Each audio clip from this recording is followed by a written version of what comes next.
किसी ने बहुत बुरा हर्ट किया है, इतना बुरा तोड़ा है कि समझ नहीं पा रहे, और फिर खुद को कहीं ना कहीं तसल्ली देते हैं कि छोड़ते हैं उन्हें उनके कर्मों के साथ, पर उन्हें आगे जाकर कुछ देखकर, आगे बढ़ते हुए देखकर डाउट होता है कर्मा होता है कि नहीं।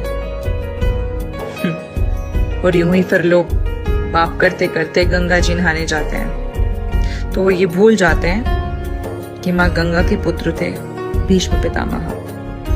जब उन्हें अपने कर्मों की सजा भोगनी पड़ी, वो तो उन्हीं के पुत्र थे। तो ये जो लोग सब अपने कर्म बना रहे हैं पूरे कर्म करके, वो कैसे बचेंगे?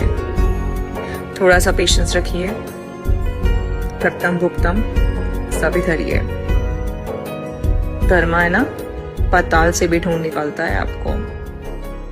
एग्री?